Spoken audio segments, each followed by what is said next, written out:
Well, butter and garlic are one of the most amazing ingredients in the culinary world. And paired together, of course, it's magic. Today's recipe, butter, garlic, mushrooms. Let's begin. Well, the recipe of butter, garlic and mushrooms literally can use just 3 ingredients, butter, garlic and mushrooms. And if the butter is salted, you really don't need a 4th ingredient. Now to spike it up really, you can add in some green chilies or chili flakes or black pepper. But this being a recipe per se, let's take it a couple of notches higher. I'm going to introduce in some red onions, some spring onions, some thyme, and a little bit of flour. Let's begin. In a wok, let's begin with salted butter, roughly chopped or crushed garlic. We just saute this lightly. Let's add in red onions, sliced.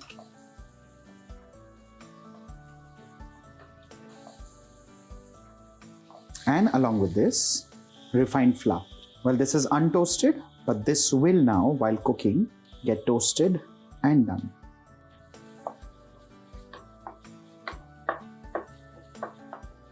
On medium flame now, the flour needs to start cooking. You need to keep stirring this constantly till there is a nutty aroma which literally fills into your room. The garlic should not burn, the onion should not burn, both should start sweating, and that's the beauty of this. Now, the whole idea and purpose of adding refined flour at this stage is to ensure that this naturally starts saucing up like a velouté or a bechamel. Now, velouté is a sauce which thickens with stock, and bechamel is a sauce that thickens with milk. The process is roughly the same. But here now you'd ask me, there's no water in the recipe, no milk in the recipe. But when mushrooms start cooking, they leach a lot of water. That water needs to get mixed with this flour, needs to cook, and needs to start enveloping the mushrooms. And that's the beauty of this recipe, which is a butter garlic mushroom. Now, without wasting time, let's concentrate on this and add in the mushrooms, of course. Button mushrooms which are cleaned, washed. You may also want to cut it into half or a quarter. Let's add in a touch of black pepper, some thyme. If you have a whole sprig like so, you can just remove these leaves and you can add that in, or you can drop the whole twig in.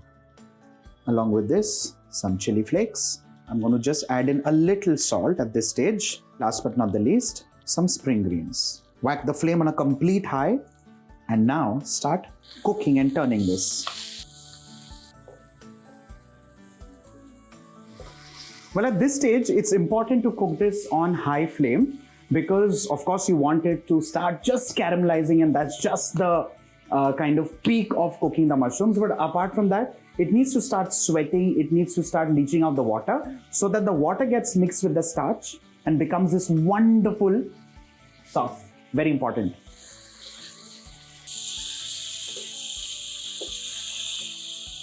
Well, I feel a little more chili flakes is going to do no harm. So I'm going a little liberal with the chili here and a little more of the spring greens.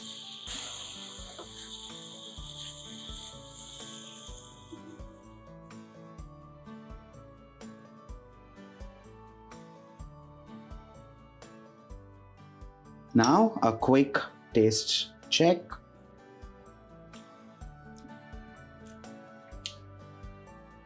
Oof is all that I can say. And with this, of course, the flame. Now, what is the litmus test whether the mushrooms are cooked or not? It's very simple. When you look at the mushrooms before and after, as in before cooking and after cooking, the size would have considerably reduced. The water would have leached out, but nevertheless, mushrooms can also be eaten raw. But nevertheless, we've cooked it enough. It's been cooking for almost 6-7 minutes, and that's perfect to have the mushrooms been cooking. It's become nice, it's become saucy, it's become beautiful. Now, there are 3 different notes to this recipe. Now, butter garlic is one note where it's buttery as a note.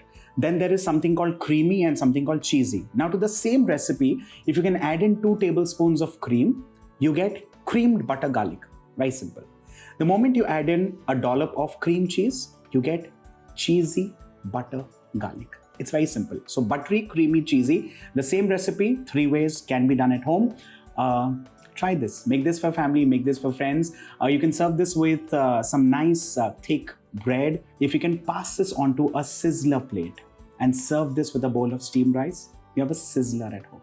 Make this for family. Try this. Let me know in the comment section what you feel, what your family feels about this recipe, and keep watching. Bye for now.